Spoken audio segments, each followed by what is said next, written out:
Buddy, put that thing back in its holster. We haven't gone anywhere. I don't understand. Check out the MichaelDukesShow.com for information on how to get access to the podcast.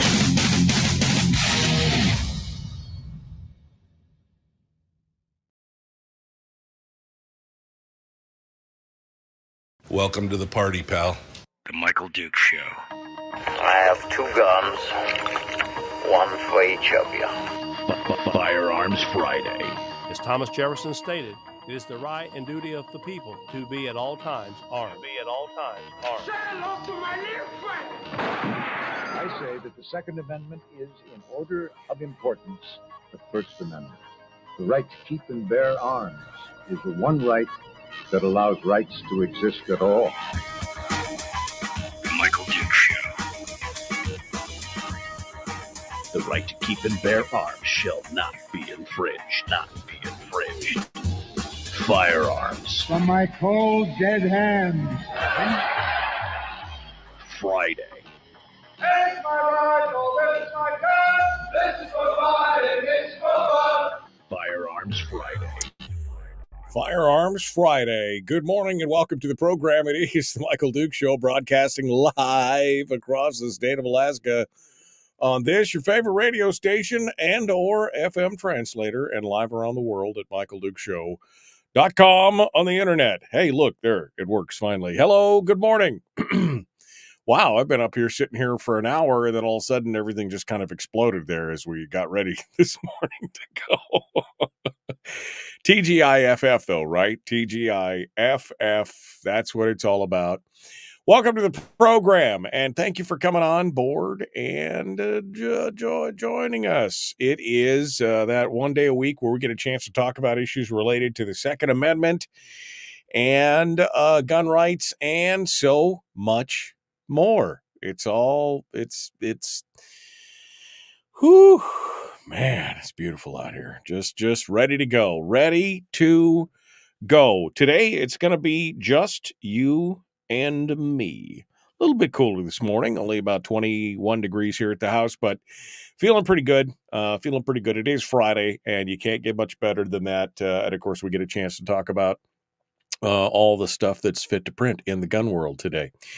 What are we going to cover? Well, of course, we're going to as always, finish up the show this morning with Willie Waffle from wafflemovies.com. He's going to come on board and he's going to come on board and share with us the latest on the entertainment review and so much more. We're going to talk with him. But before that, we've got a ton of stories that are going on around the country, including the latest on Hunter Biden. He got some text messages that got entered into the record, and they are not they're not complimentary. Let's put it that way. They're not complimentary this morning. But in fact, it's pretty clear. Oh, this guy is a hot. If you didn't know it already, he's a hot mess. We're also going to talk a little bit about the Kansas City shooting and the reaction from Missouri Republicans on that. We will talk a little bit about red flag laws, including the latest bill that just dropped yesterday in the Alaska legislature. Senator Loki Tobin has dropped a bill, and I really haven't had a chance to go through it all, so I thought maybe we would all go through it together and take a look at it and read through it and talk about that. We'll also talk about the myth of a good guy with a gun, right? That's what they call it. That's what those on the left call it, is the myth of a good guy with a gun. And we'll just kind of cover the whole thing today. But most importantly, we have opened up the phone lines because there's nothing better than on a Friday to talk with my fellow gun lovers and firearms enthusiasts and gun culture folks. And so we're opening up the phone lines this morning at 907-433-3150, 907-433-3150. If you would like to sound off, we would love to hear from you this morning on any topic. If you have questions about firearms, I mean, here's the thing. Firearms Friday is about educating people on the right, the duty, the responsibility of being a firearms owner. And so maybe there's somebody out there and you're listening and you're like, man, I never listen on Friday because I don't really care about guns. Well, that's fine. I got no problem with that. Maybe you're like, well, but because the news media always says this or that or the other thing. And maybe you've heard something in a news story, or you've heard a talking head or your favorite celebrity say something that you're just like, well, that seems to make sense to me. And yet, Mike, you're not, why? Maybe you want to try and ask me about that. That's what Firearms Friday is about. I'm not going to chew you up. If you want to call up and talk about something you heard or an issue, or maybe something you feel about firearms, we're going to have a conversation. That's really what I don't like. I mean, I'm not here to beat people down for their beliefs. We could have a lively conversation about it. We could have a fact-finding mission, and we could talk about the facts and not the feelings of certain things. But even if we disagree, you're going to be treated with respect, and hopefully you'll come away with some information and maybe a little bit of a different perspective on why guns are actually good for America and why they have always been good for America. I mean, they're baked into our DNA as a nation. Firearms rights. I mean, most people don't understand that the fight for firearms started, on April 19th, 1770, whatever. It was that those first shots heard around the world at Lexington and Concord. That was over gun control. The British were going to seize the magazine and the powder from the colonists so they couldn't fight back. So that first shot heard around the world was all about taking people's firearms, their ability. There was the shot, the powder, the ammunition. It was about disarming them, essentially. So this is something that's been baked into the DNA of America for forever, since the very, very beginning. And so if you have questions about any of this, if you have questions about the laws and the rights and, what do I think should have happened? Or, maybe you have thoughts on what you think should have happened on things like, any kind of public incident or shooting or something like that. And, maybe we can discuss, what would have helped, what didn't help. Because I'll be honest with you, most of the times when these politicians and talking heads get it out there and they start, blathering on about these things, the things that they're suggesting are not really helping anything. Even if they had been in place. I mean, how many times have we heard from, the president or some politician or somebody else talking about these things, and they're like, oh, well, if only we'd had universal background checks, if only we'd had, red flag laws, if only we'd had, magazine bans, if only we'd had a waiting period, if only we'd had all these things. And yet 99 times out of 100, not a single one of those ideas or laws or restrictions would have stopped the incident, because in most cases, especially with public shootings and things like that, mass shootings especially, the criminals either they got the firearm completely legally by purchasing them from an FFL and they had no history of anything, or they were criminals and they went and they got the guns through illicit means to begin with, so it didn't matter. None of those laws mattered at that point. But again, as we talked about with, with so many people here over the last few years on the program, politicians just feel compelled to do something when some kind of event occurs. And so what Firearms Friday is it's hopefully a way to, we want to demystify the firearm, first of all. And then we want to give them some guidance and try and walk them through the logical fallacies of what what is going on out there, of what is being said. And what's especially annoying is the fact that most of the politicians that you end up watching on the idiot box are a group of people who really don't understand what they're trying to regulate.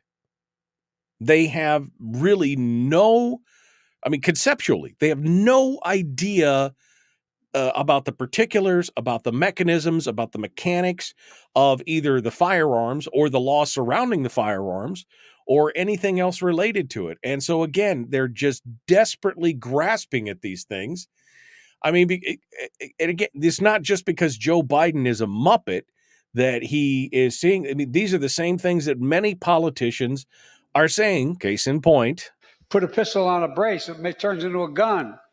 Makes it more, you can have a higher caliber weapon, a higher caliber bullet coming out of that gun. It's essentially turning it into a short barrel rifle, which has been a weapon of choice by a number of mass shooters. I mean, you can't, you strap a thing on a gun and it becomes a gun, but then it shoots a higher caliber bullet. And then they have absolutely no concept of what they're dealing with. These are the people that are out there stridently in your face, pointing at you and shaming you for wanting to own or have firearms because somehow they know better. And we all know that because of the ammunition magazines that can be strapped on to so many pistols, that these become automatic weapons similar to AK-47s. So you strap a magazine onto a pistol and it becomes a fully automatic machine gun? That, again, that's not how it works. That's like putting an 8-track player in a Hyundai and making it a Formula One racer, right? Look, I installed this 8-track player, put that thing in there, and now it's a McLaren, man. It's the same kind of idea. They have absolutely and I know I played these clips before, but these are some of the most egregious. I could go out there and pull them all day long. These are just the ones that I took the time to go pull out there because they have no concept, yet they are scolding you for wanting to exercise your right, and yet they're going to try and make laws that they have absolutely no rational or logical basis for. It all, again, comes back to we must do something. And when my eyes were truly open to this was the first time I ever saw this interview back in 2000 and, I don't know, 6, 7. In February, you introduced the Assault Weapons Ban and Law Enforcement Protection Act of 2007. It would regulate semi-automatic assault weapons, including weapons that have pistol grips, a forward grip, and something called a barrel shroud. Weapons with a barrel shroud would be regulated. What's a barrel shroud, and why should we regulate it? I think the more important thing is that it also would have had banned the large capacity clips that Colin Ferguson had used, and also the killer. Okay. But I read the legislation. I'm sorry, I read the legislation and it said that it would regulate barrel shrouds. What's a barrel shroud, and why should we regulate that? The guns that were chosen back in those days were basically the guns that most gangs and criminals were using to kill our police officers. I'm not saying it was the best bill, but that was the best bill they could get out at that particular time. I actually don't know what a barrel shroud is. I believe it's a shoulder thing that goes up. Because that barrel shroud is the shoulder thing that goes up. Oh, and these are the ones that we chose were the ones that were used most often to kill our police officers. False. Most criminals use handguns if they're going to use a firearm because they're concealable, because they're small, because they can get away with it, because they can tuck it in their baggy drawers. Right? But this is the argument. Well, these are the ones that kill most police officers. And we need it because it's the barrel shroud that can go up. Because this is why we do Firearms Friday. We're trying to demix the news media, the entertainment industry, the movie complex, the whole thing. They have gone so far out of their way to either deify the gun in the movies and things like that. Oh, Liam Neeson, I am going to find you. I'm going to kill you. It's goes on to kill 86 people, Although Liam Neeson himself says Americans shouldn't be allowed to have guns while he can make millions off of glorifying the violence of guns. I mean, I've got nothing against fictional gun violence, but I mean, there's some irony there that you're missing. But they've just either deified it as it is the ultimate tool. You slap it in somebody's hands and they become a killing machine. Or they've made it so scary that most people just have no concept of anything. They've anthropomorphized the firearm into this mystical totem that Johnny was such a good boy until out of the sky a pistol dropped into his lap and he just became this evil incarnate because of the fire, not because of Johnny's heart, not because he was a thug to begin with. It is just amazing. But that's what Firearms Friday's about. Sorry, I got off on a little bit of a tangent there, but that's what Firearms Friday's about, because I'm so sick and tired of watching the news stories that I got to go. All right, we're going to come back to this. Let's talk about that. Let's talk about the entertainment industry and news stories and shows and some of this other stuff. I want to hear from you. I want you to call in and tell me about something that you were watching, maybe a favorite movie or show or something like that was absolutely ruined because of this political narrative that gets woven into it. Let's talk about that for a second. Then we can cover some of these other stories. All right, I want to talk about that. That's what I want to talk about today. Number to call, 907-433-3150. Have you ever had your entertainment ruined by some kind of do-gooder anti-gun narrative that had no basis in reality? Call me up right now. Let's discuss. The Michael Duke Show, Common Sense Radio.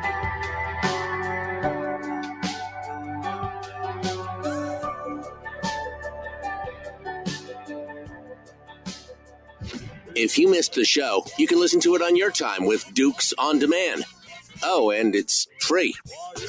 Like America used to be. Streaming live every weekday morning on Facebook Live and MichaelDukesShow.com.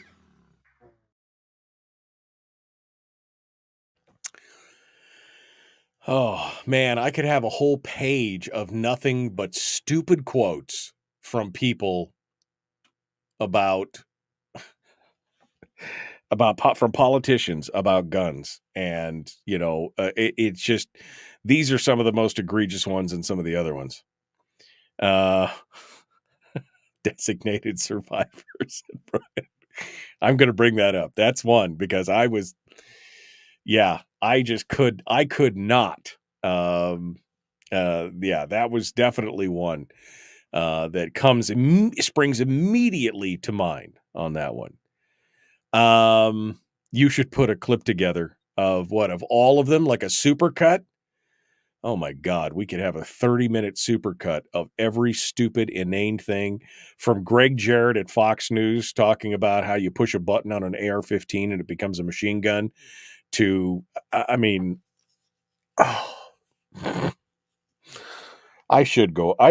was one that pissed me off. That's the one that broke me for Fox News.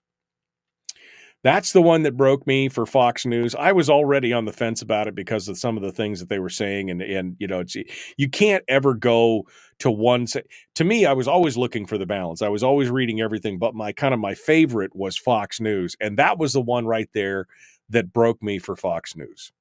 I was just, nope. That's a dead one for me. So yeah, no.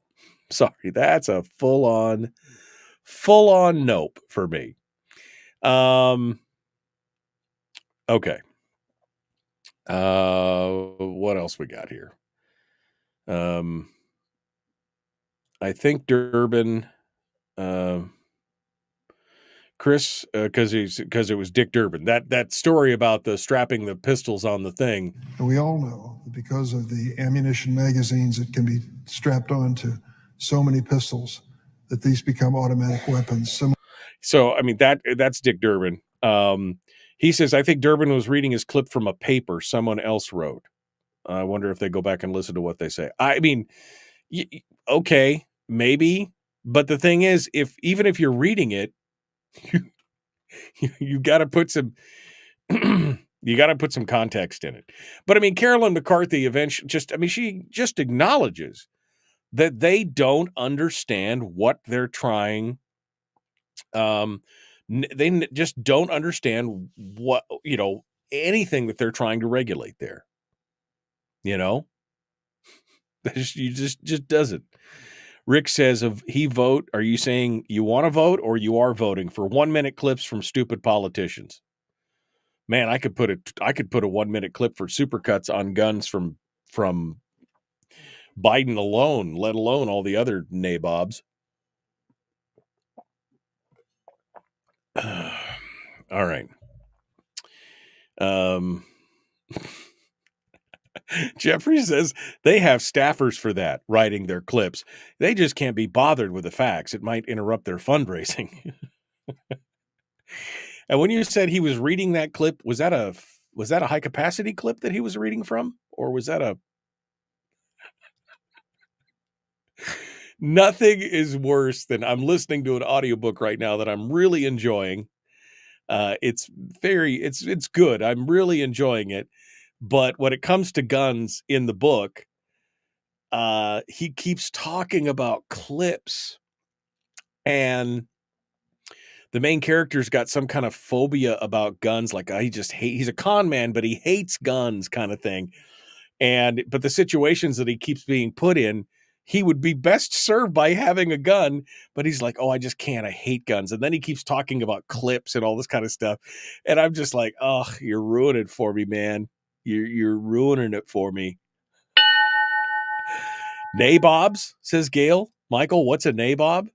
Oh, sister, Google is your friend. Nabob. Go Google that. I'm pretty sure I used that in the right context. Hey, that's an old one. I reached into the way back. That was old when I was young. So there you go. We're getting to it. Here we go. Jumping back in. The Michael Duke Show. Nobody's called in? Oh, I'm disappointed. All right, here we go. Like, share, subscribe, ring the bell. Let's do this thing right now.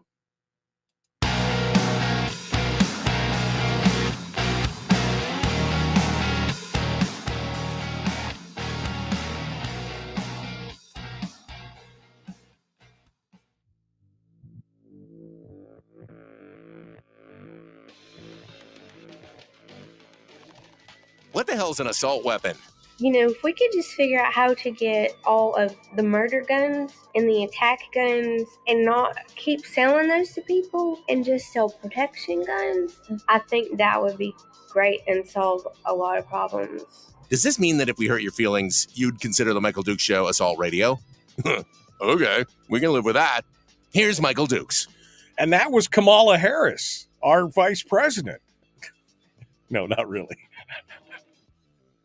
But couldn't you just see those words coming out of her mouth? If we could just get rid of all the attack guns and the murder guns. That's how a politician thinks, right? Although he doesn't want you to have any guns because he knows better than you what you need in your life. And if you were just disarmed, they could make you do what they want you to do. See, that's the thing about the Second Amendment. That's the thing about firearms that nobody really wants to talk about. That's the quiet part that nobody says out loud. Now, I'm not talking about revolution in the streets.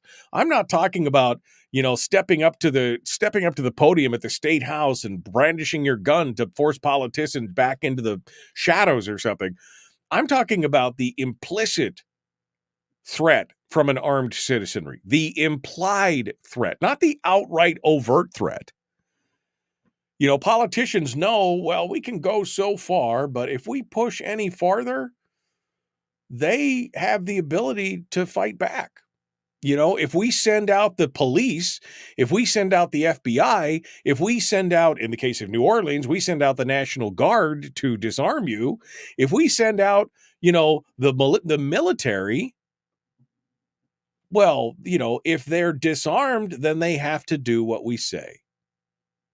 And so the armed citizenry has always been the bane of the thorn in the side of nanny state politicians who believe that they know better than you how everything should be done, and that they want you just to shut up and sit down and do what you're told.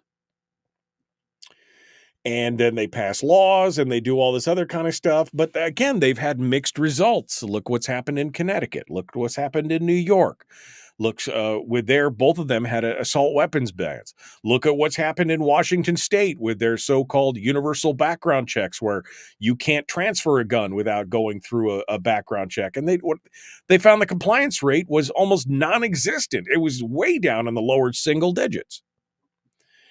So, I mean, you know, yeah, it's one of those. It's one of those things they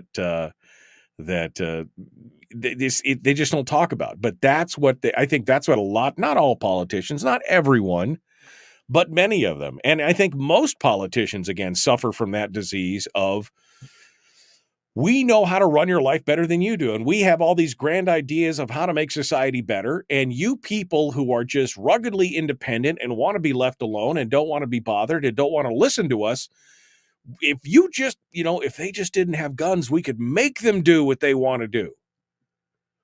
So again, it's the implied threat of that kind of stuff. Now, let's go back to what I was talking about here just a second ago, which is the brainwashing of the drip by drip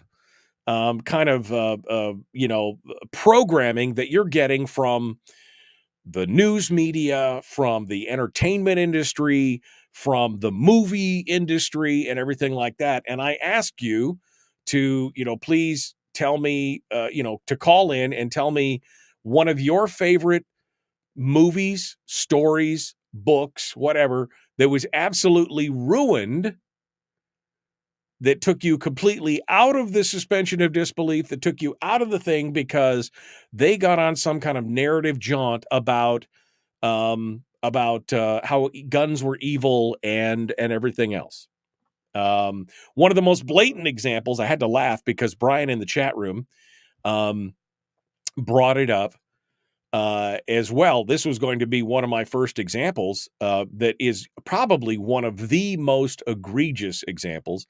And one of our friends, Sandy Blewett, who was a listener to the show and my friend for many years, who passed away here a few months ago, she and I actually commensurated once about this show exactly.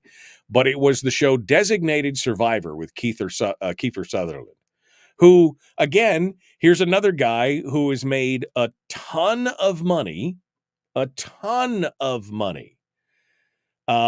glorifying violence, using firearms in his every example. He was Jack Bauer, right? How many seasons of 24 was there? Was there 12 or something seasons of 24? Where they, and all this kind of stuff.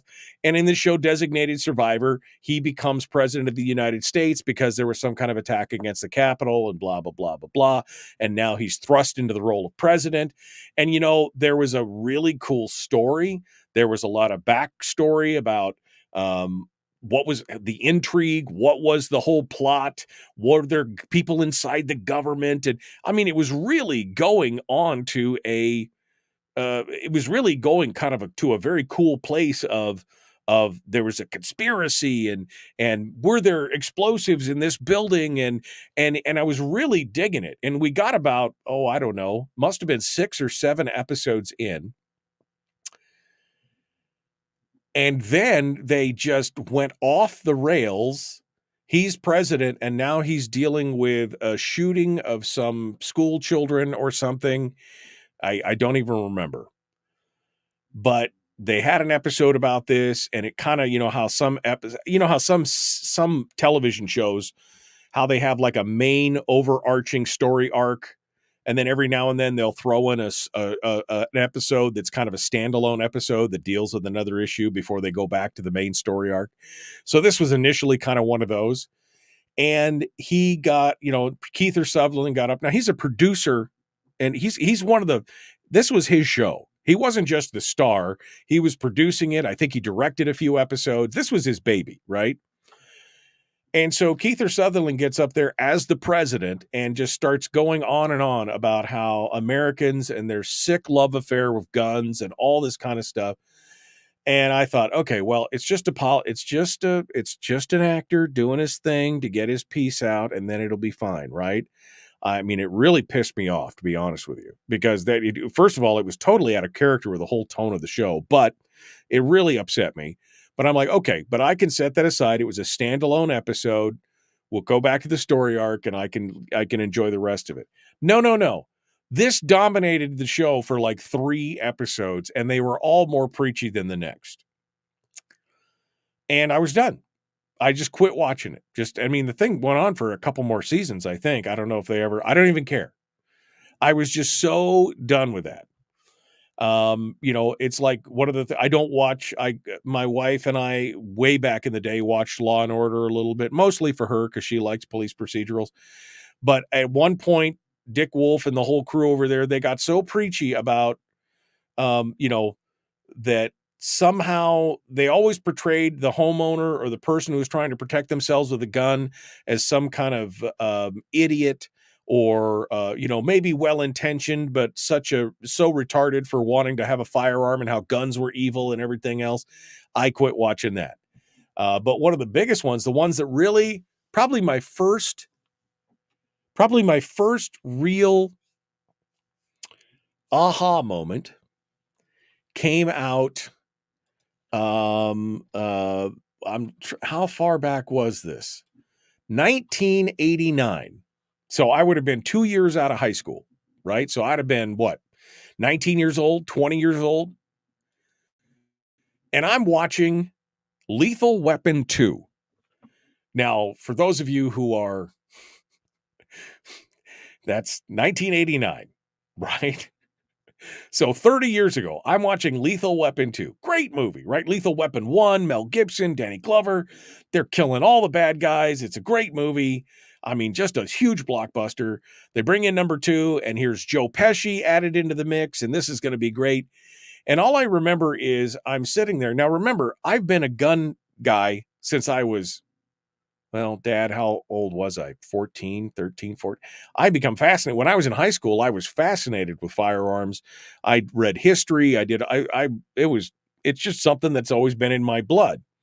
And I'm watching this show and I'm watching this movie in the theater, and Joe Pesci is in the police station with Danny Glover and Mel Gibson, and every angle of every person has a poster in the background in the police station that is an anti-NRA, blood in the streets, guns kill, and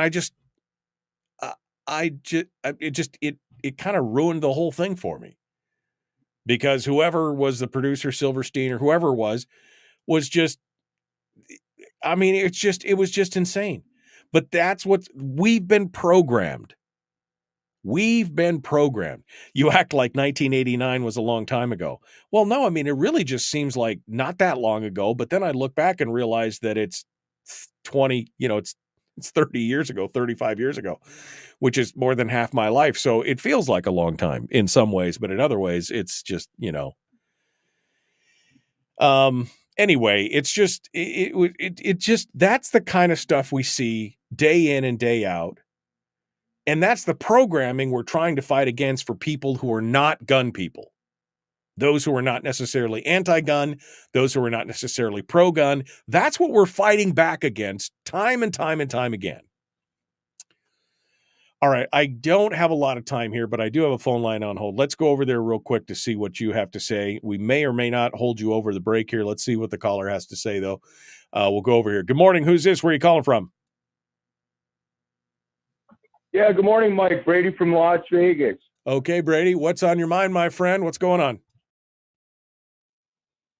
Well, actually, I'm not in Vegas anymore. I moved to Arizona, but I'd like to say that the gun laws you're seeing through the fact that we're about 2 hours away from the border here and it's invaded.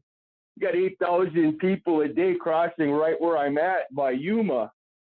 And this government is silently canceling anybody's opinion or voice, letting them know what they're doing. So you are now seeing the citizens. I happened to stop at the gun store in Kingman the other day, and there was a line of about 20 people waiting to purchase a weapon. Thank God. It was one of the happiest days of my life seeing the American people finally rise up against this tyrannical regime of the Biden administration. It's an absolutely asinine, satanical government that we're under right now. Well, I mean, that's the inevitable outcome, Brady, of that things. When the federal government or the state government won't step up to protect people, they will protect themselves. And you're right. Thank God we still have the ability now to do that. Although this is not simply a Biden problem. This is a Trump problem as well. Remember, he's the guy that said, we'll just take all the guns and worry about due process later. He's the guy that banned the bump stocks. He's the guy that when it's politically expedient, he'll throw gun owners under the bus. I mean, I know he's talking to the NRA and doing all this stuff about how he's going to be the champion of wada, yada, yada, yada, yada. But this guy has done just as much as many other presidents to damage our gun control, right? So here's the problem. It's not the left. It's not the right. It's not Biden. It's not Trump. It's government. That's the problem, invading your rights. And you're right. It's good to see. It makes your heart glad. But it is the inevitable outcome. When government fails to act to protect the citizens, those citizens will themselves rise up to protect that. Brady, thank you for your call. I appreciate it. We're up against the break. We got to go. The Michael Duke Show continues. Common sense, liberty-based, free thinking radio.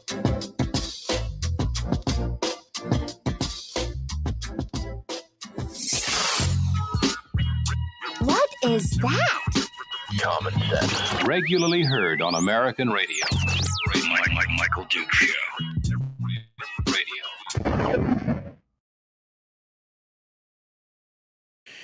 Okay. Oh, man.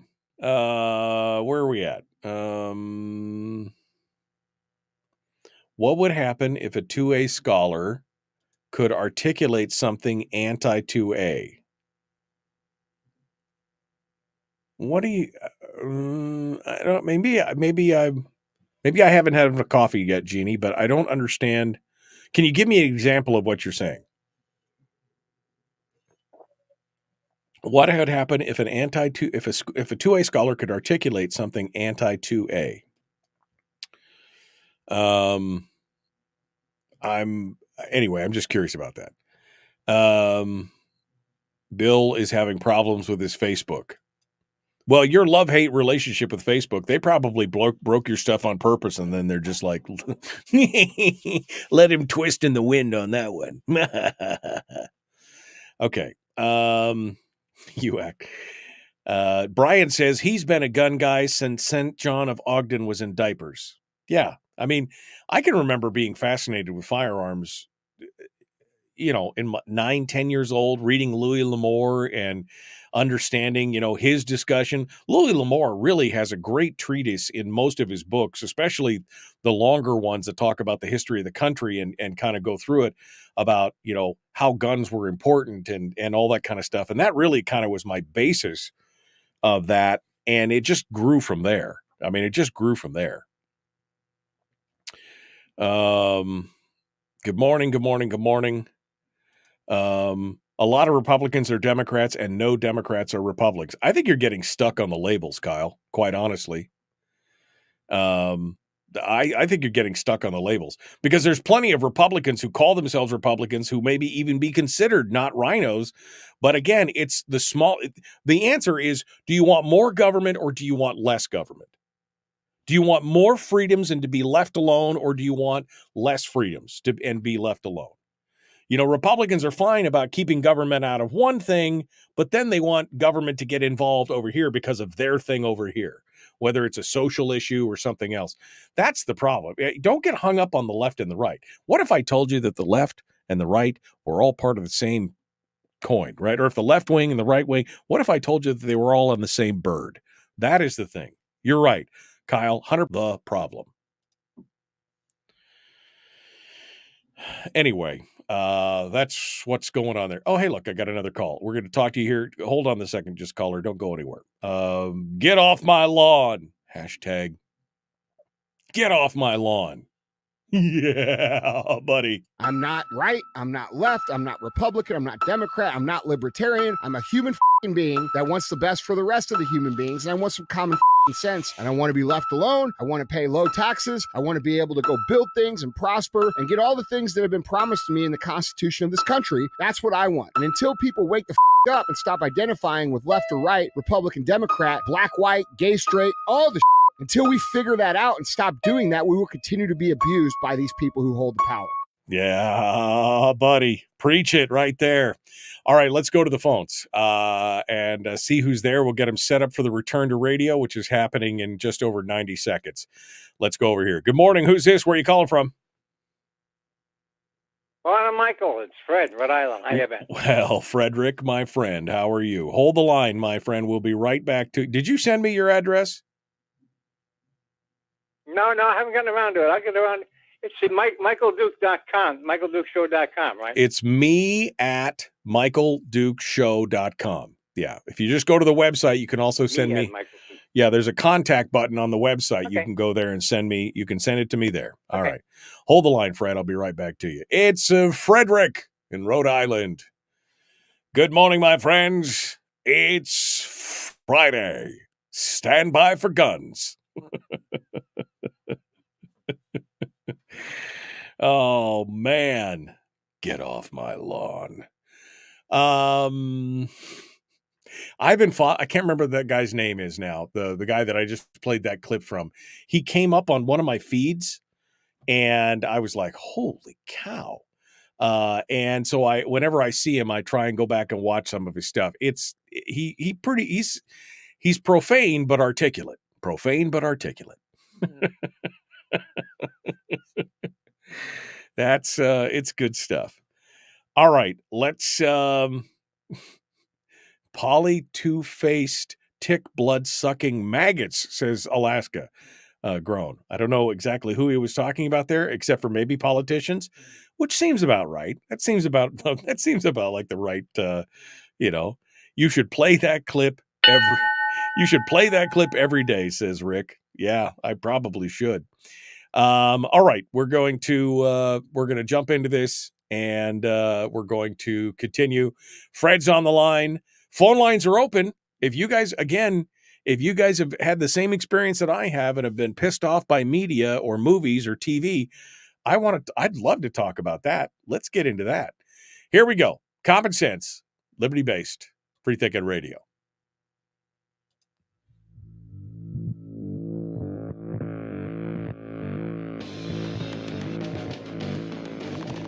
What the hell's an assault weapon? What isn't? If I assault you with a penguin, doesn't that make it an assault weapon? Does this mean that if we hurt your feelings, you'd consider the Michael Dukes Show assault radio? Okay, we can live with that. Here's Michael Dukes. That's right. Those penguins, man, they're pointy on one end. You could really mess some people up with that. Or if you just released them alive and got them all stirred up. Maybe cocaine penguin. Maybe if you gave penguin cocaine and then released them in a crowd, maybe that could be a weapon of mass destruction. I have no idea. But, anything could be an assault. If I assault you with this feather duster. All right, let's jump back into this here. We got one line on hold. Our good friend, Fred, who is the farthest, I think he is the farthest away that I've ever had a listener. Actually, I had listeners in Australia. But in the United States, I think he is the farthest away from us right now, and he's been listening to the show pretty religiously. Fred in Rhode Island, he joins us this morning with his thoughts. Good morning, Fred. What's going on out there on the big East Coast? Man, good morning, Mike. This whole thing with the whole gun control thing, it's nothing new. It's been going on for many, many, many years. And apparently they're getting a little more emboldened. And they get they naturally have the news media, they get the entertainment industry wrapped up in it. But and one aspect of that is they don't mind exploiting, firearms in the entertainment industry, and and like you said before, they're making millions and millions of dollars on these movies, which total abuse of the use of a firearm, for all the wrong reasons, on the screen, and on the internet and on TikTok. And they're making money hand over fist. and then they turn around and they condemn the same thing, in saying that, you know, how evil they are. Right. People should have them in this. I mean, this is the typical. Is outdated, right. I mean, nonsense that they've been promoting. Right. But you know, it's above and beyond that. The whole thing is about it's total control. All it is a control mechanism that they want to put over on the people, like you've been saying. And I'll give you a perfect example, which this happened. I mean, this pretty much nailed it. George Soros and that idiot kid of his, Alex. They're trying to take over one of the major radio conglomerates in the country right now. Right. Why do they want to do that? Yeah. More control. I mean, that's right up your alley. You should definitely have a handle on that. For folks who don't know, George Soros just bought up 47% of Odyssey, which is a big company that in the United States, they're a big radio group. And he just purchased a 47% stake in Odyssey to bail because they were in bankruptcy, and he's bailing them out. And yeah, first time I saw that, I was like, oof, man. Well, there goes the neighborhood. You want to talk about narrative. You want to talk about controlling the information in the media. Yeah, that's a big example right there. When I saw that, because that came out just yesterday or day before, that he's purchased this huge stake in Odyssey, which has something like 1,000 radio stations across the country. That's immediately when I was like, oof, that's not a good. Well, you don't think he's that'll be the end of the conservative counterpoint once he gets his hands on that, don't you think? Well, and I don't know how many talk radio stations Odyssey owns, but I mean, with 1,000 stations, I imagine that there's a certain amount of them that are probably news talk stations and maybe conservative stations. And maybe with only a 40-something% stake, he doesn't have as much power. I'd be really worried if he had a 51+% stake. But yeah, it's troubling. It is troubling because the only counter narrative that we're hearing right now against the cable news and the talking heads and the mainstream media and the news, the newspapers and the CNNs and everything else of the world is talk radio. That became kind of that's why it's been such a phenomenon for the last 25 or 30 years, is because it's really one of the few places that people can still get that kind of, because they're not seeing this kind of talk in most television or cable or news outlets or whatever. So yeah, it's really worrying, Fred. Yeah, well, that, like I said, that just kind of goes right along with what I've been saying right all along. It's about total control, and the biggest obstacle to them right now is the Second Amendment. They know that. They see that that's the handwriting on the wall for them. So you go one step too far, and we're going to bite back. We're definitely kind of nip you with our sun doesn't shine. Yeah. If you try anything above and beyond. Yeah. And it's just, like I said, it's a total control thing, and it's the money. And as far as the entertainment industry goes, and the media goes, it's money. You look at Bloomberg, you look at Soros, all the players, all these players have been doing this for a while. They're throwing all kinds of money into this, and and it's just about buying people off. And rights are not for sale. The Constitution, the Bill of Rights, is not for sale. There's no price tag on it ever. And anybody who thinks that it can be sold out, they're definitely, they're treasonous. They are not friends of the United States in the way of life that we expect to live. Right, exactly. Well, no, they are not your friends, that's for sure. And while I am entertained by many things and I can put up with a lot, there is a limit. Like, I have not watched a Liam Neeson movie since he got so mouthy about that. And quite honestly, I think you could see the reaction. Liam Neeson, ever since he got real mouthy about that, what was that, 5-6 years ago, when he came out about gun control and told Americans that we were being selfish and we should just shut up and sit down and give up our guns, his career has taken a real hit. And I would like to think that some of that. Oh, I certainly hope so. Yeah. Not only that, but the movie that hasn't even come out yet, Rush. I mean, that's a perfect example. Oh, yeah, there's another example, yeah. He sits there and he mouths up about, the gun control and this and that and the other thing, and he turns around, and he's the first one to abuse a firearm, use it wrong, use it incorrect, has no concept of learning how to use it safely, but he's going to go out and make all kinds of money using it and abusing it on screen. The guy's an absolute hypocrite, like the rest of these clowns, and especially the politicians. Exactly. Hypocrites. no knowledge idiots that don't know what the hell they're talking about, but they just follow the narrative. What is the narrative? It's whatever the DNC and the Chinese and the Russians and the globalists want to sit there and cram down our throats on a day-to-day basis. Yeah, absolutely. And of course, the Muppet, like I said, the Muppet in charge in the White House is going to sit there, just smile and do nothing. Yeah. He'll probably fall asleep in his tapioca. Exactly. He can't even spell tapioca. Never mind. All right. Well, thank you, Fred. It's always good to hear from you, my friend. Thanks for joining us this morning, and happy Firearms Friday to you. Happy New Year. Have a good week, Mike. Take care. You bet. Thanks so much. That leaves the phone line open if you'd like to sound off. 907-433-3150. 907-433-3150. That's one of the few things that was one of the few consolations that I felt good about, was things like when Liam Neeson, when his career took a dive. He was doing pretty good. He was an action hero. The Taken movies were pretty good. I enjoyed them. And then when he got mouthy, I haven't watched a single thing that he's been in since. I still watch, like the Star Wars and other things that he's been in the past. It's like one of my favorite movies, which is probably not a great movie, but I love it, is The Shadow with Alec Baldwin. That was made 25, 30 years ago. That's a great movie.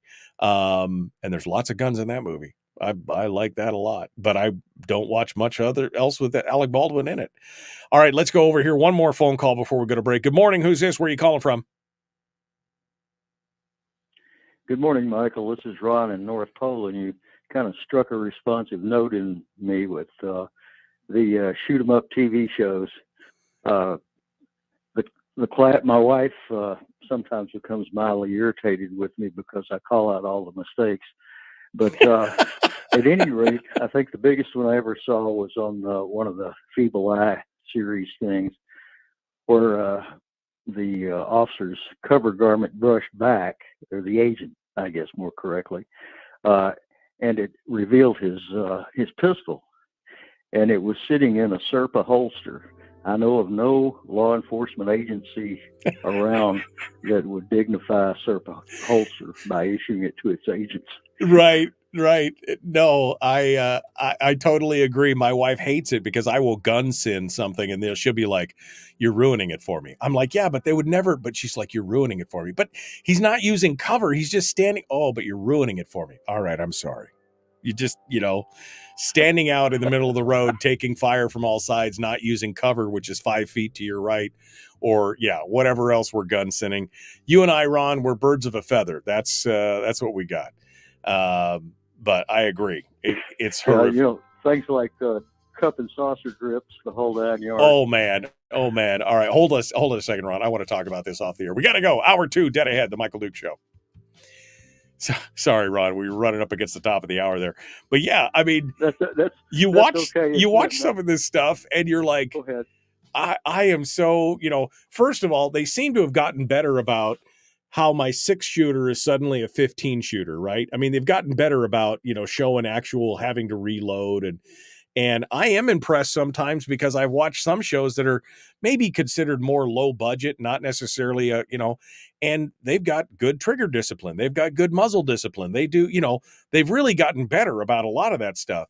But sometimes it's like, man, and the one that really struck me was Reacher. I enjoyed the hell out of the show Reacher. But at one point in the show, he's like standing out in the middle of one of the characters is like, he's trying to defend somebody and he's behind a car and the person he's defending, he says, "Go run." And then he walks out from behind the car to go shoot the bat. I'm like, you are in perfect cover. What the hell are you doing? And they have subguns and you've got a pistol. What are you doing? It's just, and of course, every time I watch a show where the guy disparages a rifle for a pistol, and I'm just like, don't you know, Jeff Cooper, what was Jeff Cooper's old thing? The pistol is only good enough to use to fight your way back to the rifle that you should have never left home with in the first place, kind of thing. How many times have you seen the good guy throw the rifle aside to draw his pistol? And you're like, and then proceed to kill 67 bad. Yeah, what are you doing? That rifle is so much better. Why are you? My wife's just like, stop. Stop. I'm sorry, honey. I'm sorry. She goes, I'm going to make you watch this alone. Been there, done that, Yeah, my friend. I know. It's horrific. But do you think overall that they have gotten better in many ways? I believe so. The only thing that I find a great deal of fault with anymore is I would love to get my hands on one of those pistols they use that is totally recoilless. Oh, yeah. Oh, yeah. Well, I have noticed this a lot more, that with the advent of CGI and how good, graphics and stuff has got, that they're not using prop guns mostly anymore. It's like they're not using guns that fire blanks. They're literally painting in the recoil, painting in the muzzle flash and stuff like that. So a lot of times you're right. It's like they're shooting this gun and he's rapid firing and it's not moving. You're seeing the muzzle flash, but the gun's not moving. And I'm like, okay. There's a point to practical effects, and he should be showing a little recoil, That brings to mind something I saw in my ophthalmologist's office a few years back, where two fellows on a snow machine in Alaska were charged by a moose, and this one fellow finally breaks out his 10 mil and empties it in the moose, and I had to have it run back again because it was showing this guy shooting 10 millimeter with zero recoil, which means he must have had an incredible adrenaline dump.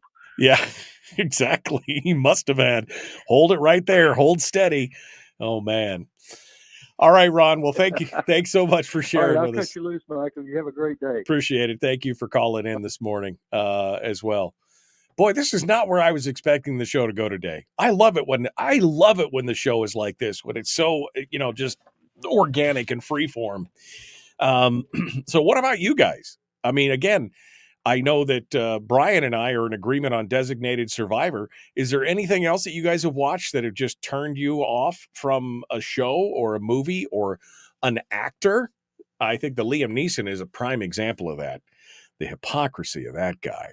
Especially, I would have to go back and actually read. But his comments were essentially, he was trying to shame us. Oh, you Americans. Wait a second. You live in America now, and you Americans, you're so selfish. You should just give up your guns. And I'm just, wait, aren't you Irish? Haven't you been fighting? I mean, what? What? What? Yeah, you're dead to me. You're dead to me at this point. Oh, give him a lightsaber, that's fine, but give him a gun, no. That's not. Sorry, Liam. You're problematic, to say the least. I quit watching movies because of actors' hypocrisy, said Terry. Oh, I mean, me too. I mean, I think it was Jimmy Stewart who basically said one time, maybe this was in the 80s or something, when somebody started to get mouthy about something and somebody asked him about, and he's like, why? I'm an actor. First of all, why would you care what I think? Why would you care what I think? Second of all, why would you care what it's not, and made some kind of comment about, you essentially alienate one side or the other. Now, Kurt Russell, on the other hand, he is an interesting cat. I like him a lot. In fact, I actually was going to cut this up, but maybe we'll just do the whole thing live in the next segment, because I think this is interesting. Let me pull this over here. There we go. Yeah, I don't understand. Okay. All right. I got it right there. Because this has been making the rounds again. Now, he did this interview back in 2015. But we'll talk about this in the next segment, and we'll play it out. I wanted to cut it up because there's some interesting parts in there. What I should do is I should open it up as a file that I can stop. That's what I should do. Let me see if I can get all it. There we go. Let's try this. Okay. All right. So we're going to jump back into it. Hour or two is dead ahead. Willie Waffle is going to be joining us at the end of the show, and we're going to go on about all that stuff. Meanwhile, I think I just chugged the system by trying to open it up. Okay, here we go. Let's get to it. The Michael Duke Show, common sense, liberty-based, free-thinking radio. Like and share, like and share, like and follow. Let's do it. Here we go.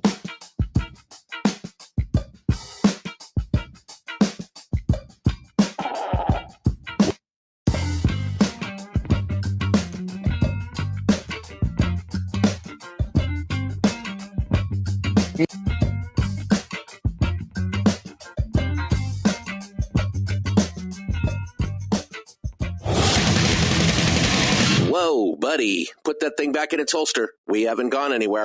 I don't understand. Check out themichaeldukesshow.com for information on how to get access to the podcast. The Michael Duke Show. I have 2 guns, one for each of you. Firearms Friday. As Thomas Jefferson stated, it is the right and duty of the people to be at all times armed. Say hello to my little friend. I say that the Second Amendment is, in order of importance, the First Amendment. The right to keep and bear arms is the one right that allows rights to exist at all. The Michael Duke Show. The right to keep and bear arms shall not be infringed. Firearms. From my cold, dead hands. Friday. Take my rifle, this is my gun. This is for fighting, it's for fun. Firearms Friday. Firearms Friday, your chance to sound off on issues of a 2A nature right here on the Michael Duke Show. Good morning. Welcome to Hour 2. I was just telling the listeners in the chat room that this is my favorite kind of show today. I did not expect it to go this way. I had a bunch of stories and things that but I like the organic nature. When things just kind of flow, I love that. And we've been talking about, one of the reasons why Firearms Friday came about and was so important was, again, to demystify the firearm, to try and educate people who were not necessarily anti-gun. They weren't necessarily pro-gun, but they were kind of in the middle. And then we got talking about the narrative and the propagandizing that we're seeing from the news media, the entertainment industry, the movies, the television, and everything else. And so I started asking questions. And anyway, that was last hour. It was a fun hour, and maybe you should go back and listen to it if you missed it on the podcast, which are available right here on Spotify. If you want to go find them on Spotify, Google Play, Castbox, Stitcher, iTunes, wherever you find podcasts, that's where you'll find the podcast. Or you can go back and watch it on Facebook if you want later on the replay. But we were talking about actors and things like that, and I opened up the phone lines at 907-433-3150 for you to tell me some of the shows or the movies that maybe you stopped watching, or just, because of this kind of, propagandizing, stuff that we see all the time. And so we started talking about actors, and Liam Neeson came up, and Alec Baldwin. And of course, there's a lot of hypocrites in Hollywood who for a living, they make their living playing actors on TV or movies, using guns and shoot them up and everything else. And then they chastise us for wanting to protect ourselves from real world events, and how that is just really, and that's you've kind of come to expect that from Hollywood, right? But there is one actor who, interestingly enough, has recently, this has resurfaced, and I got to say that I love him more for it every time. He's always been one of my favorite actors ever since I watched him in The Computer Who Wore Tennis Shoes. That's a way throwback for those of you who don't know. The Computer Who Wore Tennis Shoes. I'm talking, of course, about Kurt Russell, who has, started out in Disney movies as a young kid and was just, always did well. And then, of course, played iconic characters, like Snake Plissken and others. I mean, Kurt Russell, Jack Burton was one of my favorite movies, Big Trouble in Little China. Anyway, this has kind of been making the rounds again. This is an interview that he did back in 2015 with a reporter from, I think it was the New York Times or New Yorker magazine. And he was doing an interview with this guy, and Kurt Russell, although he's not usually overtly political, he doesn't a lot of times do this. This is one of those few times where he came out and basically had enough of the nonsense, because he felt like this was, kind of a sneak attack. This is kind of an ambush from this journalist. And like I said, this was recorded 6 or 7 years ago, but it's been making the rounds on the internet most recently. And I'm actually seeing this interview several times on Facebook or Instagram or TikTok or wherever. It's kind of was everywhere. But he kind of says it like it, and this makes me want to go watch every Kurt Russell movie. Stargate. Thank you, Debbie. I was trying to think of another great role, where he is just such an amazing. I really enjoy watching him in movies. I really do. But here's Kurt Russell getting ambushed by the reporter about guns and gun control. And I'm gonna be stopping this in between, because there's a few times when they're talking over each other, and I want to play some of the things that the so-called non-biased journalist is saying. But here's the clip. Here's the clip. Yeah, I don't understand the concepts of conversation of the gun culture. We've lived with guns since the 7th century or something. I don't know. We all know that right now, guns is a trope. It's it's not a trope. It's a totem. It's a metaphor that disenfranchised white guys need. It makes them feel good because they're being. You can say what you want. I don't agree. It's a trope. It's what disenfranchised white guys need to feel good about themselves. That's what the gun is. It's a totem. It's basically a phallic symbol, right? Because you got a small manhood, you got to have a gun. That's what this guy is saying. And Kurt, he don't stand for that. I'm going to replay that. Trope. It's it's not a trope. It's a totem. It's a metaphor that disenfranchised white guys need. It makes them feel good because they're being. You can say what you want. I don't agree with that. So it's not my thing. But it's statistically. Well, you can look. If you think gun control or something like that is going to change a terrorist point of view, I think you're like out of your mind. I think anybody is. I think it's absolutely insane. The problem we're having right now is that we don't have the concepts of how to turn it around and say, you may think you've got me worried about what you're going to do. Dude, you're about to find out what I'm going to do. And that's going to worry you a lot more. And that's what we need. You should worry. Don't worry about what the bad guy's going to do. Worry about what I'm going to do. He's channeling some inner Snake Plissken right there. That's Escape from New York, for those of you who don't know what I'm talking about. That will change the concept of gun culture, as you call it, to something of reality, which is if I'm a hockey team and I got a guy bearing down on me as a goaltender, I'm not concerned about what he's going to do. I'm going to make him concerned about what I'm going to do. I get that. To stop him. That's when things change. Obama's point was that the guys who are on the no-fly list because of terrorist connections, can get a gun pretty easily. They can also make a bomb pretty easily. Yeah. So what? And by the way, we know that the no-fly list is not strictly terrorists. I mean, all kinds of regular people have ended up on the no-fly list for a variety of weird reasons that they could never find. But his whole point, this is when he was talking about Obama saying, we're going to, anybody on the no-fly list can't get a gun. But Kurt Russell's like, so what? They can also get a bomb. They can also make a bomb pretty easily. Yeah. So what? They can also get knives and stab you. What are you going to do about that? They can get cars and run you over with them. What are you going to do about that? What are you going to do about that? They didn't kill the people in San Bernardino. But they've killed others that way. Haven't they? Yeah. Yes.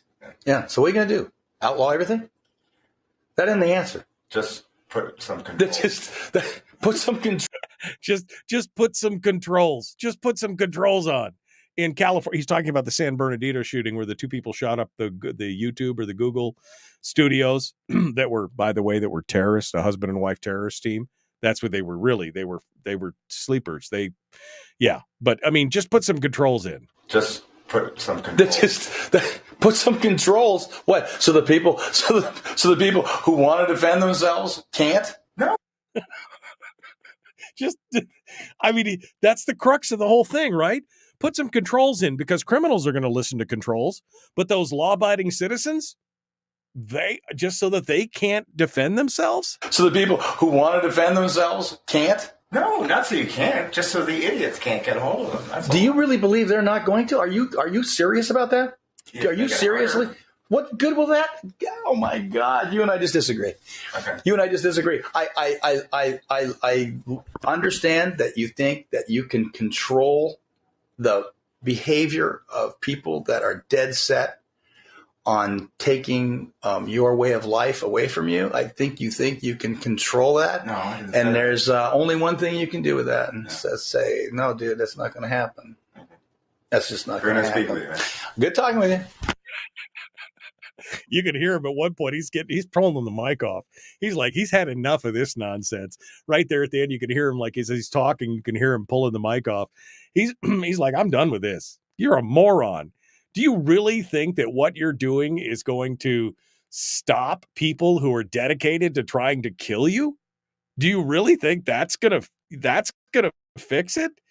That somehow, just because you believe that's, I mean, on taking people that are dead set. There you go. You're right here. Behavior of people that are dead set on taking your way of life away from you. I think you can control that. No, and there's only one thing you can do with that, and that's say, no, dude, that's not going to happen. This is, I mean, there's a guy who I will watch his movies all day long. In fact, I may have a Kurt Russell marathon this weekend just to watch Jack Burton and Snake Plissken and the Colonel McNeil and all the characters that he played. The Hateful Eight. No, is that right? The one where he plays the Quentin Tarantino movie. He does great in that. I mean, it's just he lays it out. This guy was not prepared. He was not prepared to talk to Kurt Russell at this point. But again, the one thing that kills me is that thing up at the beginning where he's like, "Oh, it's just this trope that disenfranchised white guys need it to prove that they have a large, manhood." Guns is a trope. It's it's not a trope. It's a totem. It's a metaphor that disenfranchised white guys need. It makes them feel good because they're being. You can say what you want. I don't agree with that. Disenfranchised white guy. Then the guy goes on and goes, "Well, it's statistical." What? Show me the statistics that show that disenfranchised white guys, the only way they feel whole is if they have a pistol. We should have a Kurt Russell film festival. And we're going to have a watch party this weekend. Just nothing but Kurt Russell 24/7. God, I love it when that happened. Tom Selleck did something similar. If you remember, Tom Selleck was on Rosie O'Donnell when she had a show. She's come around, by the way. I don't know if you've noticed that. Rosie O'Donnell's kind of come around the corner. Anyway, Tom Selleck was just like, man, he had some mad props to him for some of the things that he said about gun control to Rosie O'Donnell, who at the time was screeching about anybody having a gun as well. It's anyway. I just wanted to play that because there is hope in the world, folks. There are some people out there that believe like we believe, who believe in a common sense approach to that kind of stuff. And I'm going to support those kind of people. I'm going to support those folks. There is some hope. Now, you just got to be discerning when it comes down to it. And this was just like an hour and 25 minutes of Why Firearms Friday is important, I guess is what we just went through. So we got one more segment of gun stuff before we get into Willie Waffle. So I guess we'll do one segment here of some of the stories that are around, because why not? All right. Phone lines are still open. Oh, I had a line on hold. I didn't even see that. Caller, hold the line for a second. We'll take your call immediately when we return from the commercial break. So I got one call on hold. We'll be back with more. The Michael Duke Show, Common Sense Radio.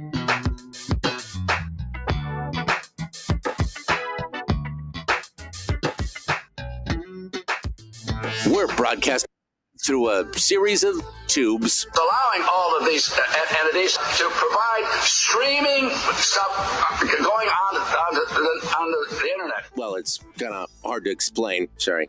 Streaming live every weekday morning on Facebook Live and MichaelDukesShow.com. Okay. Okay.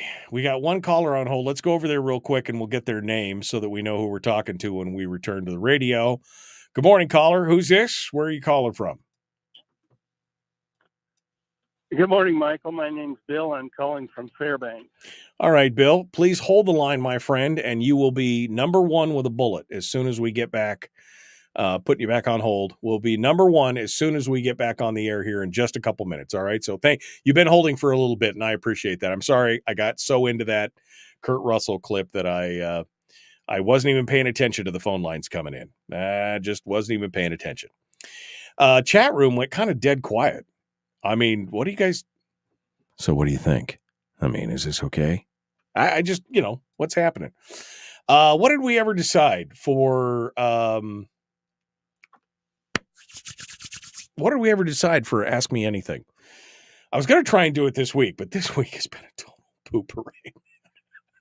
This week has been a hot mess. I was, I'm thinking an evening. I would do it tonight, but I've already got some gaming set up with some of my friends, so sorry. But an evening. What do you think? Chris says, can you put a link up for this interview? Chris, if you just Google this, all right, let me do some Googling for you. Kurt Russell, guns interview. See if I can find it for you. I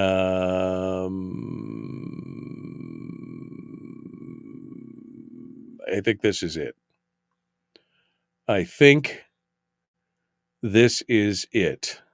Maybe not. Maybe this is a different one. Oh no, that's what Kurt Russell was on the. By the way, I should just do a whole supercut of Kurt Russell because he has. Here we go. In the wake of the interview, Kurt Russell denouncing gun control following the San Bernardino shooting. Jeffrey Wells, Hollywood, elsewhere. Let me see if I can see if this has got the actual. Let's see if this has got the actual interview. Nope, they took that down. The original has been taken down. Let me go back here. So I knew which one it is now. Okay, so here it is. Kurt Russell. Yeah, here it is. Okay. This is a Collion Noir. Collion Noir actually covered this here recently, so there you go. There you go, Chris. That's the YouTube channel. Whoops, let me post that everywhere. I'm going to post that again. There's a YouTube that Collion Noir talks about, and then he plays the interview. All right.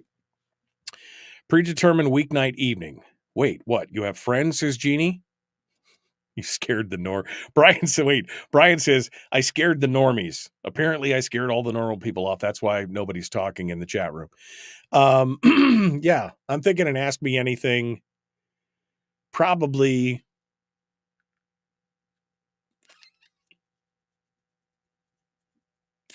Thinking Thursday. I'm thinking a Thursday night would be good. Would Thursday night or Friday night be better? You tell me in the chat room. Just say Thursday or Friday in the evening, say about 4:30, 5 o'clock, couple hours. You tell me, Thursday or Friday, which one works better for you as a listener group. Now, I'm really only polling the Common Sense Corps members because the Common Sense Corps members are the ones that I'm going to be doing it for. So Thursday or Friday, I probably should just put a poll up. So that's what I should have done. In fact, I said I was going to do that on the Common Sense Corps page, and I didn't because yesterday was a total crap fest. But we'll see what's going on. All right. And yes, Jeannie, I do have friends. They just don't know me directly. I'm a faceless icon on the screen, so they don't know me. So the only reason I have them as friends. All right. Let's continue. Ready to jump into it. The Michael Duke Show. Common sense. It won't be a couple hours. We could drag it out. Oh, God, you guys. Here we go. Getting back into it. Let's do this thing.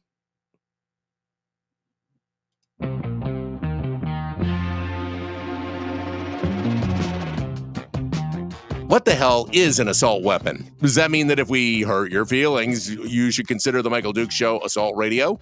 Okay, we can accept that. Here's Michael Dukes. Kind of a dick, but somewhat funny.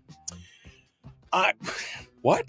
Welcome back. Let's continue now. We got a phone line on hold. Bill up in Fairbanks has been on hold for a while. So, Bill, thank you for your patience. I appreciate it. I got a little sucked into that whole Kurt Russell clip there. But what's on your mind, my friend? What's going on? Well, when it comes to deciding what movie to watch, one of my bases was whether or not it had a gun on the cover. You know, if there were two good movies and one had a gun on it, maybe you've seen some previews and the other one didn't, get the one with a gun on the cover. So that was the deciding factor with you, was whether or not it had a gun in the artwork or in the meat. If it showed a gun, you're all about that. That's right. And the bigger, the better. And as far as gun safety goes in the movies and things like that, you know, they're just verbose, just grotesque about the way people handle guns safely. It's terrible. I mean, when it comes to that, I'll walk away from a movie. I mean, they're just flashing guns in people's faces, and particularly handguns. Those are the worst. You know, that's just yeah. But do you think that it's gotten better though? I mean, because I agree with you. There are certain, especially, 10, 15 years ago, a lot of those movies, man, that was just like, as a range safety guy, it kind of made me cringe to watch a lot of this stuff. But I mean, do you think it's gotten better in many ways? I mean, trigger discipline and barrel awareness and all that stuff. I've seen some better behavior, and yeah, trigger discipline. That's a very good term. Possibly, but still, it's that the guy brandishing the firearm is just you're asking for trouble. Right.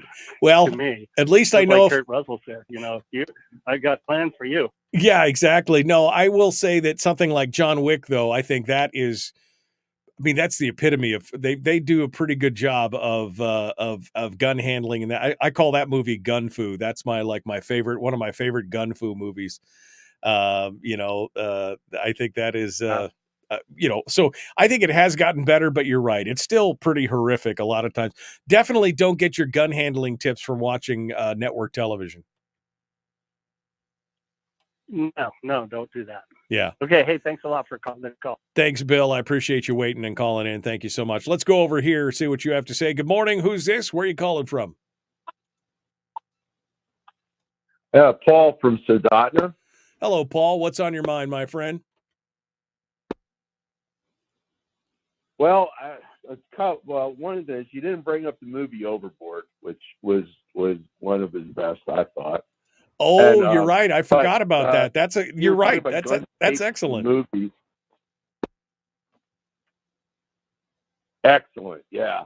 You were bringing up gun safety in the movies, and it goes way back, because I remember Fort Apache with Henry Fonda and I forget who played the first sergeant or top sergeant in it. They're stuck in a canyon, and he hands Henry Fonda his pistol with the hammer back and the barrel towards him, and that's how he hands it to him. Yeah. So I mean, gun safety is not really Hollywood's thing. And then I've been watching this Reacher series, and I just cringe. I mean, if I had an opponent 6'6" or 6'8", and I had a rifle and he had a pistol, I guarantee you I'm gonna put an injury on that person. I mean, that's a big target. I mean, yeah, some of the things you see in that and how they use cover and how they move. Well, that's what I was actually talking about. Yeah, I was actually talking about earlier cringeworthy.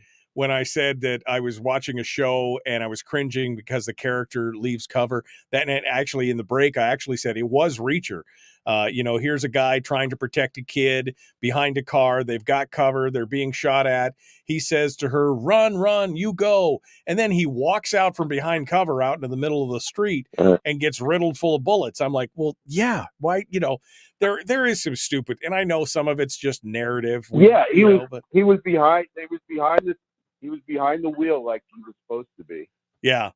No, they're And then he got up and he moved towards the bad guys. I thought that was nuts. yeah, no, my wife is like, I actually paused it when we were watching it, and I went, "This is stupid." And she's just like, "You're ruining it for me, honey. You're ruining it." Yeah.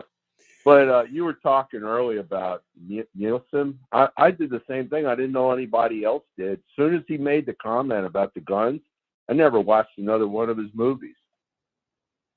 Yeah, and I think that affected him. I think Alec Baldwin, actually, although he is still the darling of Saturday Night Live and many of the elite jet set crowd and on television and things, his movie career immediately started to decay after he got super mouthy about guns and politics in general, but guns specifically. And I think Liam Neeson is another prime example. Those are the two main ones that I think that I can remember that came out so vocally about guns, and both of them have suffered for it, I think. And Neeson especially, that was especially hypocritical after he did because he had just done the Taken, or he was talking about Taken 2 or whatever, which I thought Taken was a great movie. I didn't watch the other ones, so because of what he said. So I think, maybe they should just learn to shut their cake holes, Alex Baldwin, if you remember, he was in Jack Ryan in The Hunt for Red October, and when he went lefty, he lost that. He had an opportunity that became a really good franchise. Harrison Ford stepped in, remember, and did two? He did Patriot Games and the one in South America with the drugs. Right, Clear and Present Danger. I forget the name of it now offhand, and that could have been Alex Baldwin's. He walked, his politics and his got in the way of one of the top franchises. He could have been a really, really superstar. I mean, I agree. I think, again, this is what happens when you let your mouth run your world, and you just, throw your politics out there. People don't care about it. They want to be entertained. They don't want to be preached to. They want to be entertained. I mean, on this show, you want to be preached to because that's what we do. But if it's a movie, if it's a television show, if it's fiction and it's a story, they don't want to hear about all your stuff. That's why it ruins it for stories and shows like I was talking about with like Designated Survivor. I mean, I never went back and watched another episode. There's probably another 25 episodes. Never watched another single one because I just could not get past it. And that's, it's a shame because you're damaging everything by getting so political about all of it.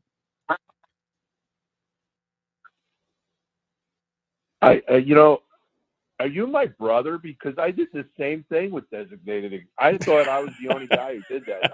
I shut it off too. It's just at that point I was done. Yeah. And I thought it could have been a really cool show. Oh, no. I mean, I was really into it. I was really into the whole backstory and the conspiracy, and were there explosives, and did they do this, and is there a shadow government, and all these. I mean, it was like, wow, this is pretty deep. I really dig this. This is going to be great. And then they just totally blew it up over 2 or 3 episodes of just preach. No, you're not alone, my friend. I've heard this from several people that they loved that show right up until that point. Well, I don't like to call you and not have a positive. I like to talk a positive. Okay, give me the positive. I am now a proud owner of night vision goggles. And have you had a chance to go out and do any shooting with them or anything? No, I'm taking them. I have a small farm in Kentucky, and we have a coyote issue down there. I'm a beagler, and we're having trouble with coyotes in the bunny population. So I am going to go introduce the coyotes to my NVGs in March. You, my friend, are going to live here in Soldotna full time, but I keep a farm down. Keep a farm down there. Yeah. All right. Well, good luck with that, my friend. Enjoy yourself, and you will be the new terror of the coyotes down in Kentucky. Thank you so much for calling up this morning. I appreciate it. Paul, thank you for being part of it. I got time for one more real quick. Good morning. Who's this? Where are you calling from? Hi, Michael. This is Bubba calling from North Cole. Hey, Bubba, what's really up? quick, a positive thing. Denzel Washington. There's a guy that in my opinion, his politics can get in the way. The man was down at it's either Fort Hood or Fort Sill, and he was doing a walk through the hospital there, and they have those homes that are for families that when they're visiting someone in the hospital and they're staying there, Fisher houses.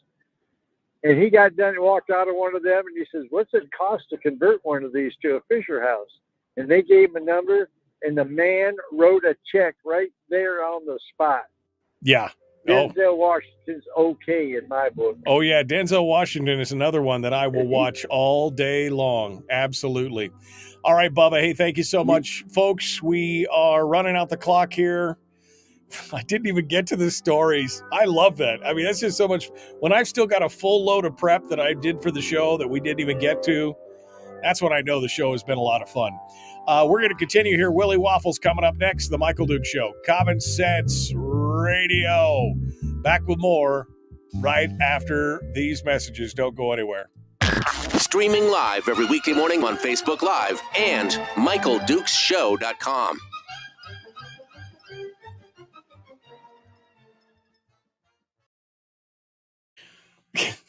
I mean, I didn't even get to this. You don't understand. I didn't even get to any of the stories that I was going to get to today.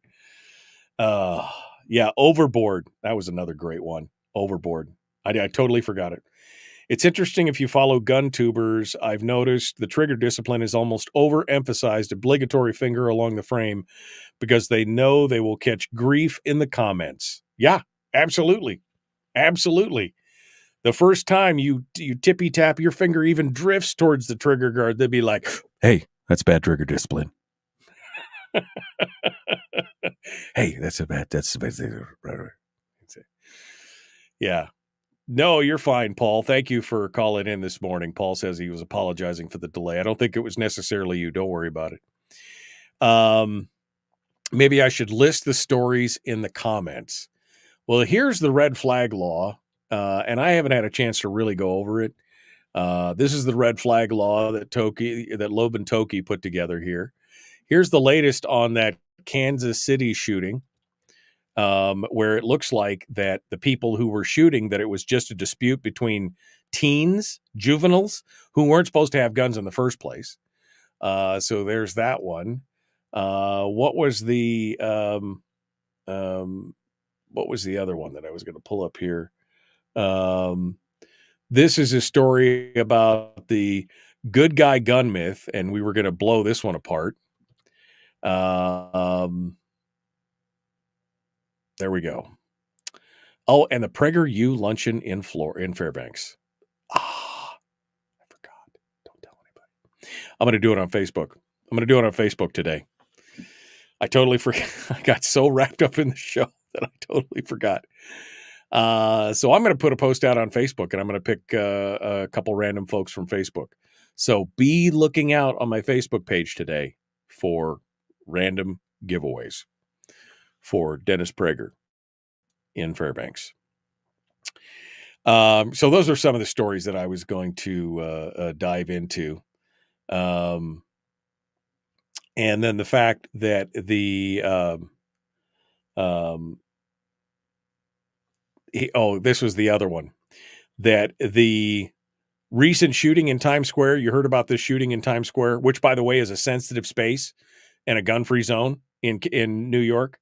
Turns out that the guy who did it is a 15-year-old who was accused of doing this, and he is not being charged with having a gun in a sensitive space.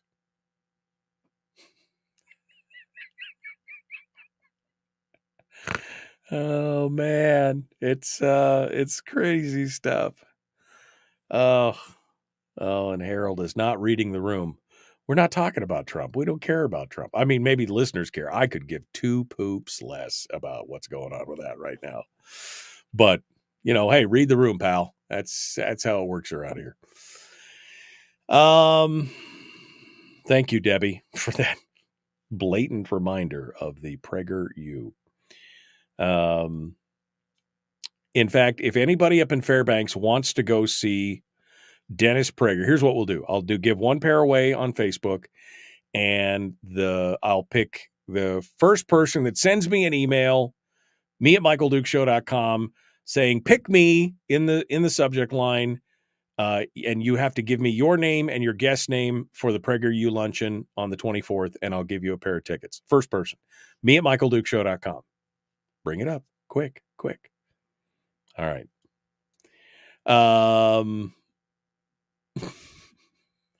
There you go. So I'll give away those tickets, and then I'll give away a pair to the Common Sense Corps members who are in Fairbanks or want to travel up to Fairbanks. I'll put something up in the Common Sense Corps room here later today, hopefully. If today is the last 3 days have been, I got up yesterday at 4:30 in the morning, and I got home last night at 7:05 p.m. last night. I mean, it's just bad. It's just bad. Yesterday I was a whipped puppy yesterday. Okay. Let's see what else we got here. We're about a minute out. Oh, I forgot to change my stuff over. Better do that. Get ready for the Waffle Meister. We're ready for the Waffle Meister. Yeah, no nap yesterday. Yesterday was a no nap. I didn't even get lunch yesterday. I was complaining to my wife. I said, I had 2 pieces of bologna this morning and cheese for breakfast, and then was expecting to have lunch and didn't get back till 7. I was ready to gnaw my own arm off. Oh, man. Ugh, crazy stuff. All right, we're 30 seconds out. We're ready to jump back into it. The Michael Duke Show continues. Common Sense, Liberty-Based, Freaking Radio. Like, share, subscribe, ring the bell. Let's talk about some lighter stuff. Let's talk about, Paul says, I don't know what level member I am. If you're in, you're in. If you're a $3 a month member, you're in. If you're a $20 a month member, you're in. So feel free to get it done. Here we go. Jumping in. Phones up. Let's do it.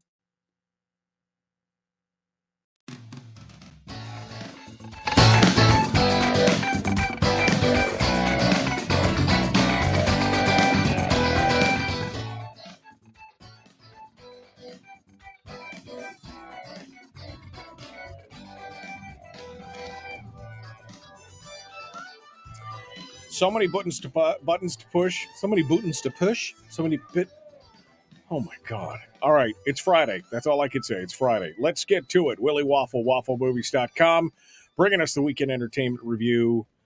Man, my friend, I don't know. If there was 2 of me, I might be able to get half this stuff done correctly. I mean, it's that bad. That's what's happening today.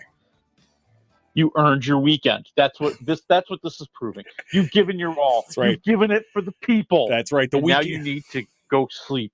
The weekend owes me, is what I'm saying. That's right. Anyway, all right. Well, let's get to it here. We got a bunch of news stories, and we got 3 big things going on here. So let's get started here. What are we going to do for stories? Hit me with it.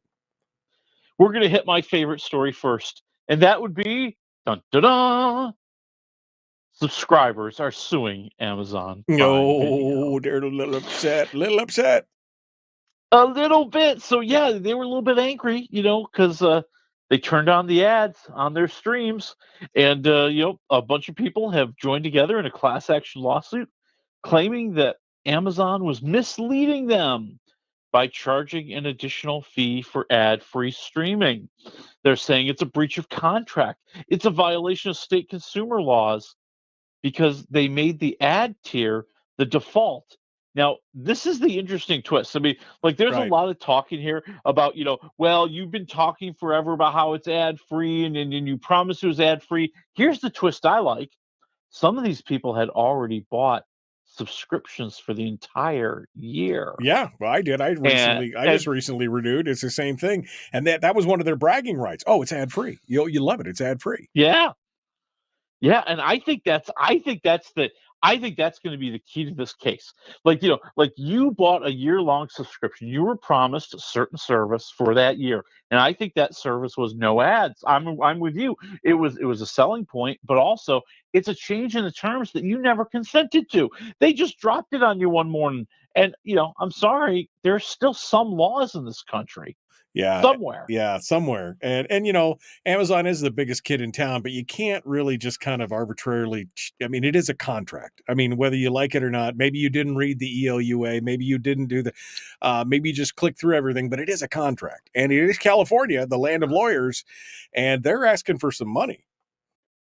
Yeah, well, right now it's starting at $5 million, but it's probably going to go higher, and I think it'll probably go higher as they get more people to join the class action. So yeah, is it strictly limited to California, or can I join? I'm just asking. No, a lot of people I think can join. I think they filed in federal court that happens to be in California. So if it's a federal case, I believe you might be able to sign up. I'd be interested. I'm waiting to see when they start advertising for people to join in. Yeah, well, I'm in the Ninth Circuit along with California. We're in the Ninth Circuit of the federal court, so maybe we'll have to see what happens. All right. Well, again, I don't know if I would jump in on that, but it is kind of irritating, especially when they, like you said, they bragged about it for so long, and then they made it the default tier. If you wanted to offer a lower, thing, yeah, that was ad supported, great. But you've been selling it to us for years as this is the deal. And again, with almost no notice. Oh, by the way, in 5 days, you're going to see ads. What? Right. And most I seem to remember most of the subscription services, most of the streams did exactly that. They said, listen, you've already got your plan. If you don't want the commercials, well, you can pay a little bit less. Like, didn't Netflix do that? I'm almost positive. Correct me if I'm wrong, but I thought that's exactly what Netflix did. Yeah. Well, we'll have to see what happens. We'll be watching to see what's going on. All right, what else we got? I know Billy Joel. I know that's a big thing for you. I know. I'm very excited. Yeah, Billy Joel coming to CBS of all places. It just wasn't a coincidence that he played at the Grammys on CBS the other week. No. So he is going to have, this is actually pretty cool. CBS is going to air a 2-hour special concert event on April 14th. Now, the numbers get a little bit wacky. Okay, let's just put it he's going to have a concert. It's going to be on CBS, and it's going to be awesome. Now, what they're doing is they're trying to celebrate his 100th Madison Square Garden concert during this residency that he's done, where he plays a concert every month. He's been doing this for a long, long time. And they're going to film one of the shows on March 28th. That's the one that is the 100th. But he's done like over 150 or almost 150 shows on at Madison Square Garden. So they're just going to celebrate a whole bunch of stuff. But yeah, they're going to have footage for the concert. It's going to be on Paramount Plus. It's going to be on CBS. It's going to be awesome. I'm going to be watching. I'm going to be streaming. And I'm going to be happy. Yeah, I like Billy Joel. I mean, I do like his music, and I like, I like a lot of his stuff. I might actually watch this. That might actually be a thing. Is it a paper, or is it just like you own the stream, you can watch it? It's going to be you own the stream, you watch it, because they're going to put it on CBS. Okay, all right. Well, that sounds good. I'm all about that. I'm all about that. What else you got? Give me something else. How about Taylor Swift's boyfriend? Travis. This is kind of a convoluted story. Okay, so now Travis Kelce is getting into movie production because that's what you do when you have a lot of money and you want to try to rub elbows with Hollywood elite. And so he's got a film. It's called My Dead Friend Zoe. Now, this is the interesting part. It stars Ed Harris. It stars Morgan Freeman. It's going to be premiering at the South by Southwest Film Festival on March 9th down in Austin, Texas. But this is the part that I'm still trying to figure out. Right. It is being heralded as the first one to use green energy tax credits via the Inflation Reduction Act that was championed by President Biden. Somehow, and I still don't understand how this shell game is going on here, but somehow there was a sale of one of the other producers' surplus tax credits, right. And now they're able to use that money for I'm like, what kind of game is this? I know, it's like one of those things. Like you're selling tax credits for. When did they become financial instruments? At what point did it just? I mean, it just gets weird from there, right? And It does. yeah, it's so odd to see that. And now they're going to justify this is how we're going to pay for this movie and do all this stuff. It's crazy. Yeah, I don't understand it. I don't get it. All I know is that movie's going to be playing. I don't think it's going to be a big, massive movie, but you'll probably find it streaming someplace. It might find its way to one of the services. Well, and good for them. And Kelsey is trying to find his way out of, I think, football as well. I mean, he and his brother do like a sports podcast now. Yeah. That's like one of the top podcasts in the country. Yeah, it's massive. Yeah. It's massive. Now, he's probably going to play another year, but his brother is probably not going to play another year. So I think that they have a lot of other ventures that they're working on together. His brother, I think, had like a reality show that was available. So they're branching out. They want to keep making the money. Hey, let's face it, that football money, it's nice. But if you have opportunities to make more and keep the income flowing while you're in your mid-30s and not working at your job anymore, this is a good way to do it. Yeah. Okay. And I guess Stephen Amell, who I really like as an actor. He was in Arrow. He's done some other things, some other movies, Code 8 and a couple other ones. But I don't know, just something about him. His presence speaks to me. I really enjoy watching him. And he's now got a new gig, which I'll be honest, I'm having a hard time trying to picture him in. Tell me about it. Suits LA. Suits LA, yes, Suits. One of the most popular programs on Netflix had massive numbers after they picked it up last year. Well, somebody went, we can cash in on that, and that would be NBC.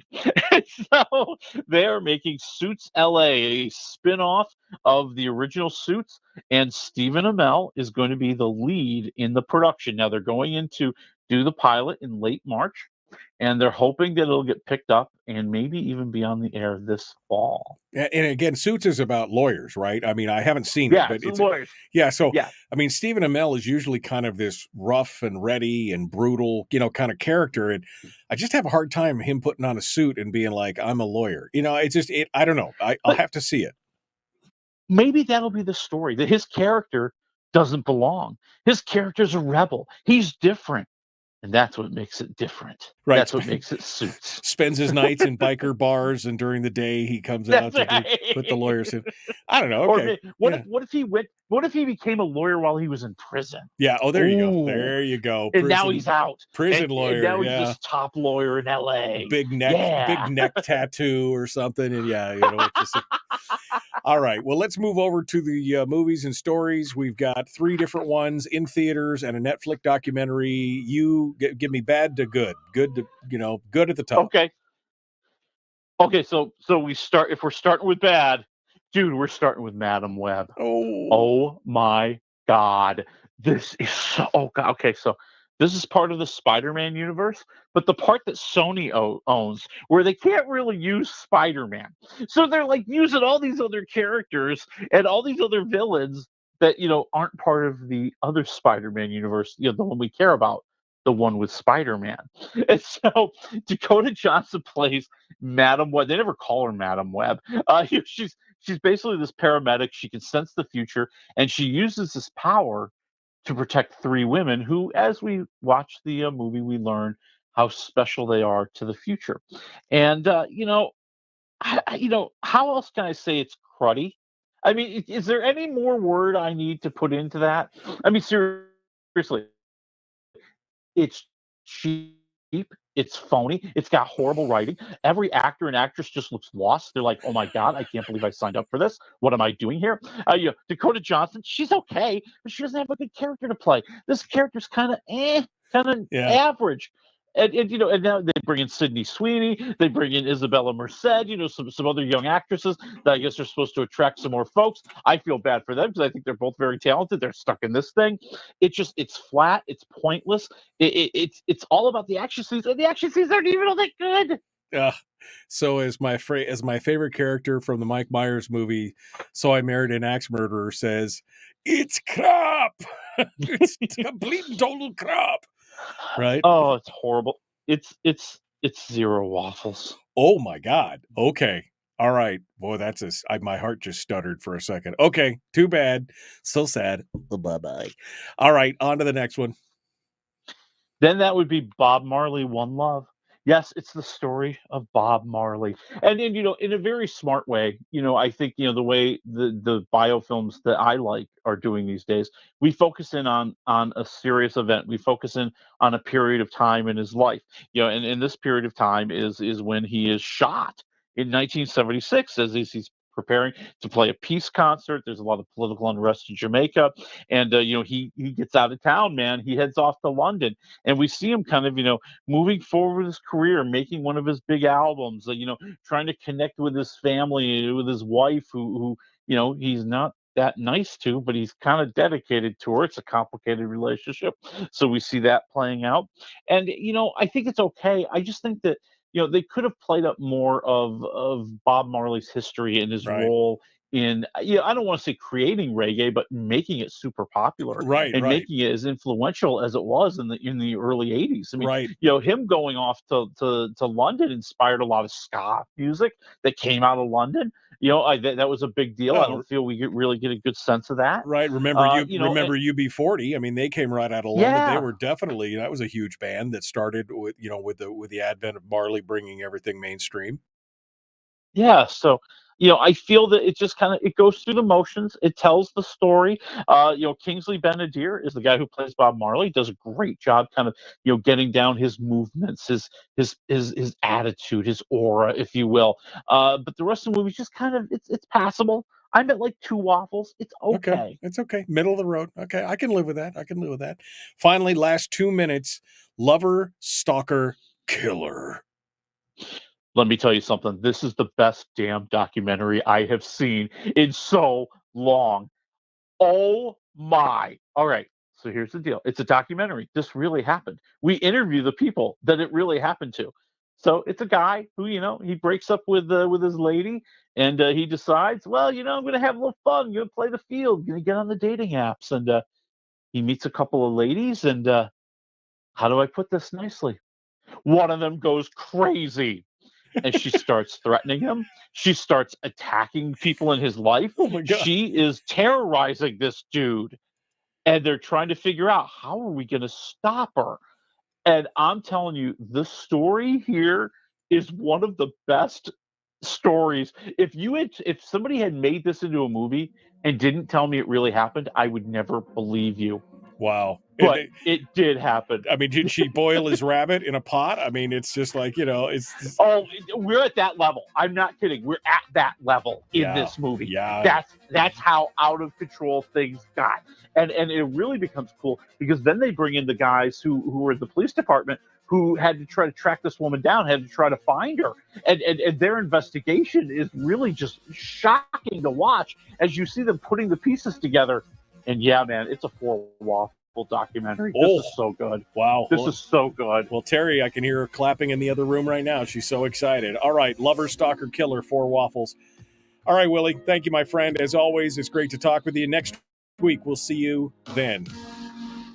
Yeah, man. Ordinary Angels next week. Ordinary? Yeah, man. All right. All right. Thank you, my friend. Folks, we're out of time. I got to go. We'll see you on Monday.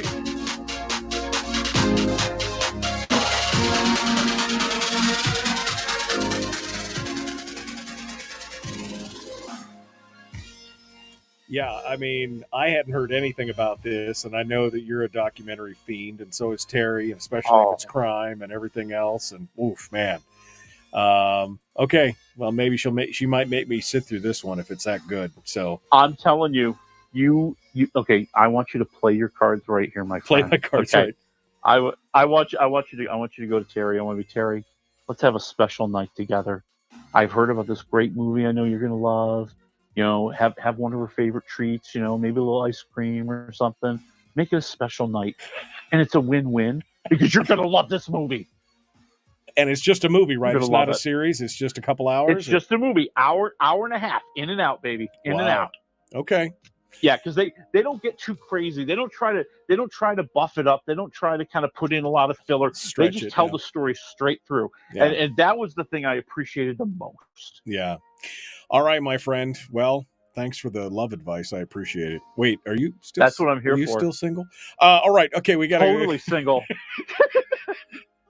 That's why they call me Dr. Love. I love you so much right now. Just love you so much right now. My brother, I appreciate it. It's good to talk with you. We'll catch you next week, okay? All right. All right. Folks, we really got to go this time. We will see you on Monday. Nick Begich is going to be joining us. And Dennis Prager from Prager U. I think that's going to all work out there. We will see you then. Have a great day.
We've shed our terrestrial radio skin, and now we are slimy lizard internet people.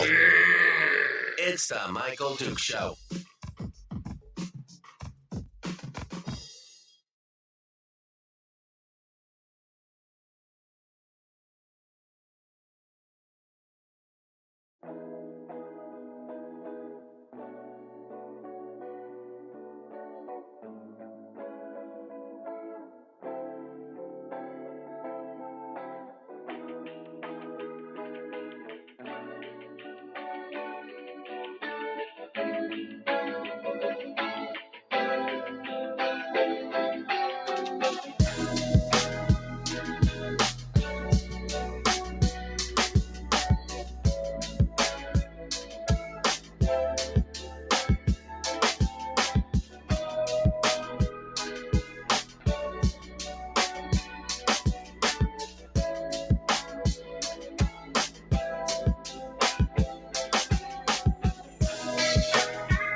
Yeah.